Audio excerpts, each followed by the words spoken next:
Allora, lei stava spiegando il LEP e i LEA, quindi i LEP sono i livelli essenziali di... I LEP di prestazione. Che possono essere dati. I LEA di assistenza sanitaria. Esatto, prestazione intesa come cosa? Facciamo degli esempi. Allora, le prestazione riguarda 18 delle 23 materie che sono oggetto della devoluzione, diciamo, no? Certo. Ma non sono state ancora definite, mentre invece i LEA sono stati definiti, no? Ecco, cosa mostra questo grafico? Questo grafico è molto interessante, è solo che è molto in piccolo, non so se i telespettatori riescono a vedere. Sempre raccontiamolo un attimo. Esatto, comunque il Veneto con una spesa pro capite pari a... scusi, questa è fonte Corte dei Conti. Corte dei Conti. Con una spesa pro capite pari a 1.941 euro, di poco inferiore alla media nazionale, quindi attenzione, abbiamo una spesa pro capite leggermente più bassa, ottiene punteggi migliori in tutte e tre le aree assistenziali,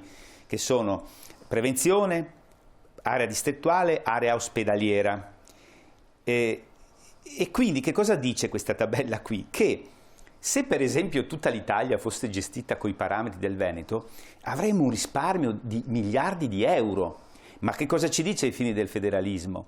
Che se una regione, intesa non come regione istituzione, ma se un insieme di cittadini, di enti pubblici, riesce a gestire i soldi pubblici meglio che in altre regioni, perché non gli vuoi dare l'autonomia? È un beneficio per tutto il paese, perché si risparmieranno soldi. Infatti il Veneto, rispetto alla spesa, alla media pro capite, ha un punteggio di 94 per l'area prevenzione, 96 distrettuale, 86 per l'ospedaliera, quando la Campania è a 60, intorno a 60.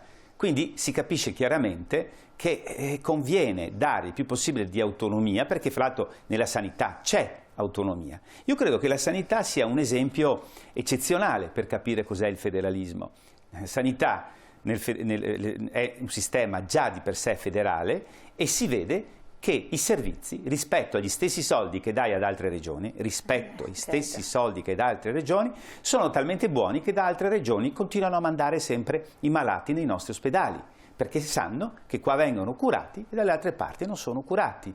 Quindi si chiede che per quelle altre materie, le altre 23 materie, che possiamo anche elencare, ma ci sono di tutto e di più, fra cui la scuola, che è importantissima, ci sia questa possibilità di gestione in autonomia. Ma ripeto, siccome qualche illustre politico a livello nazionale e partiti dicono a livello nazionale, perché noi non abbiamo un partito regionale purtroppo, come ce l'hanno i tedeschi, come ce li hanno gli altoatesini, i sudtirolesi, quindi anche i valdostani, non possiamo difendere bene le nostre istanze. Cioè, come fai tu a portare avanti il federalismo se il partito di cui tu sei rappresentante, tu politico, è un partito centralista, che decide tutto a Roma o mettiamo a Milano. Certo. Non può essere, quindi noi non avendo una voce vera per queste istanze di tipo regionale non riusciamo a portare avanti un progetto che però è di interesse nazionale. Se il Veneto riesce in questa battaglia, che io penso l'ideale sarebbe stato, ripeto, lo statuto speciale, come le altre regioni, dovesse vincere questa battaglia sarebbe un beneficio per tutto il Paese, può cominciare forse a rallentare la crescita del debito pubblico e forse si blocca la crescita del debito pubblico.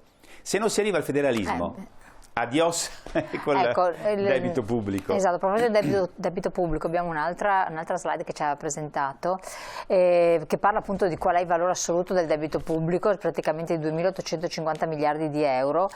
Di cui solo la metà, di cui la metà solo in mano italiana. Cosa sta a significare questo? Ma questo significa che noi abbiamo un debito pubblico altissimo e tutti sanno che quando tu sei fortemente indebitato perdi la tua indipendenza, no? Quindi la slide deve essere un po' provocatoria, però è anche vero che se un paese ha del sua parte di debito pubblico, c'ha una parte che è in mano estera, e deve per forza ascoltare quello che dice anche il suo creditore, perché il creditore dirà: io voglio che tu segua certe regole, certi parametri, che tu ti comporti bene, voglio vedere che il tuo debito diminuisce, perché sennò quando è che me lo rimborserai? È un concetto molto normale, no? Per una famiglia, per un'azienda, ma anche per uno Stato. Quindi noi abbiamo un debito pazzesco e la cosa che non ci si rende conto è che se poi c'è instabilità finanziaria a livello mondiale, aumenta il tasso di interesse passivo. Infatti... Allora immaginatevi voi, adesso facciamo la cifra tonda che è più facile, tanto ci arriveremo purtroppo dei 3.000 miliardi di euro. È ben diverso avere uno 0,50 come fino a poco tempo fa ci hanno garantito i nostri amici europei, rendendo più serio la gestione del nostro debito pubblico di come era prima. Ma da 0,50 su 3.000 miliardi passare a un 5%, vedete voi la differenza, ci va di mezzo la salute, i servizi, il benessere di noi cittadini e le nostre tasse evidentemente, che dovranno sempre aumentare. Esatto, un sesto della spesa pubblica italiana sostanzialmente. Esattamente. Quindi non cose una cifra pazzesca e tutti sottovalutano questo aspetto qui ed è un errore grandissimo perché più debito hai, più devi usare le tasse dei cittadini per pagare il debito e non hai uno sviluppo sostenibile che tiene conto del benessere dei nostri figli. Dopo l'ultima si è posto delle domande, perché questa riforma più che ferma adesso un po' è stata tanto andata molto a rilento?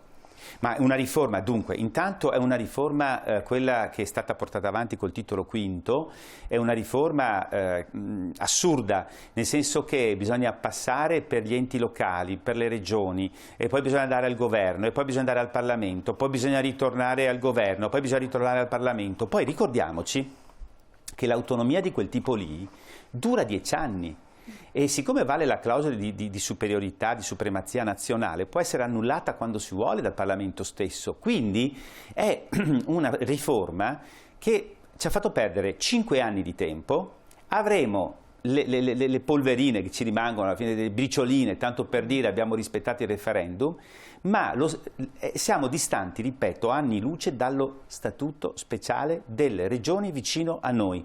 Se noi volevamo utilizzare questa riforma per poter, per esempio, nel bellunese bilanciare questo gap concorrenziale che c'è fra chi per fare in Alto Adige o nel Trentino un hotel gli pagano metà del restauro e da noi praticamente zero, noi non ci siamo con questa riforma qua. Peraltro poi questa riforma non tocca il residuo fiscale, quindi le tasse che dal Veneto escono verso le altre regioni rimane tal quale. Ci porta solo delle competenze e speriamo che qualcuno non faccia il furbo, che ci dia i soldi che utilizzava a livello nazionale per quelle competenze, ce li dia a livello regionale, che qualcuno non faccia il furbo, ce ne dia anche di meno, perché ormai in questo sistema qua tutto è possibile. Ma la riforma è ferma proprio perché purtroppo se tu hai questo fatto di avere il potere sul denaro di tutti gli italiani senza federalismo fiscale a livello centrale, questa è una cosa che fa gola. Ci sono delle controindicazioni, come è strutturato il nostro paese, come sono strutturate le regioni, che sì, sicuro, è vero. Questa è un'osservazione giustissima. Io per primo che ritengo, per il bene dell'Italia, che il federalismo sia l'unico sistema per venirne fuori dalla complicazione amministrativa, dal debito pubblico, da tutti questi lacci e lazzuoli, ma soprattutto dalla inefficienza. Io credo che facendo una riforma del nostro diritto amministrativo, comunque senza una cosa troppo ampia, bisognerebbe avere dei sistemi regionali dove il potere non sia così piramidali, perché se noi guardiamo le nostre regioni, tutto il concentramento di poteri che c'è nella giunta e nella presidenza è pazzesco rispetto a quello che vale poi un consiglio, piuttosto che valgono anche gli stessi assessori e quant'altro. Cioè bisogna avere un sistema meno piramidale, come lo Stato, diciamo, no? Se vogliamo un sistema in qualche forma un po' democratica, perché se no c'è il rischio di creare degli staterelli con basso livello di democrazia. E su questo, per esempio, ecco, se devo dire è un contro, io questo individuo essere un contro. Le nostre regioni, così come sono strutturate, ma anche le province, così come sono strutturate, ci sarebbe uno studio su questo, però, che non l'ho fatto, non ho ancora fatto, ma bisognerebbe farlo. Ecco, però alla luce di questo dato di fatto oggettivo, in cui intervenire in questo senso, a parte che non se ne è neanche mai parlato, cioè, diventa lungo, dispendioso, veramente stravolgente, allora questo potrebbe essere inficiare alcuni di quelli che possono essere dei benefici di una forma di maggiore. Ma allora, se per arrivare al federalismo si complica ancora di più la vita, finta, cioè non si va verso il federalismo, ma si va verso la complicazione amministrativa, è verissimo.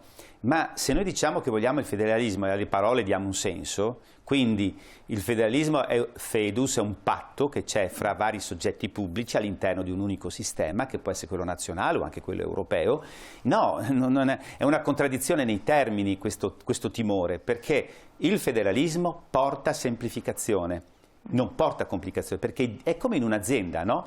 Dove invece che avere un direttore generale che fa tutto lui e che dà un po' di compiti senza regolarli bene, tu invece fai un funzionigramma, dividi per bene tutti i compiti di ognuno e a quel punto allora sì che hai risparmiato, perché hai ridotto tutti i vincoli pubblici, hai semplificato la macchina pubblica e speriamo anche che ci sia un maggiore controllo dell'efficienza del singolo burocrate, che col federalismo è più facile il controllo, perché sei tu cittadino che sai che è stato quel funzionario o quel comitato che ha bloccato o ha fatto un'efficienza o non ha dato un certo servizio, eccetera, e poi arrivare più facilmente a capire chi ha la responsabilità. Perché il problema è che è responsabilità il federalismo, certo. In un'altra provocazione, parola. Se lei vivesse in Calabria la penserebbe allo stesso modo?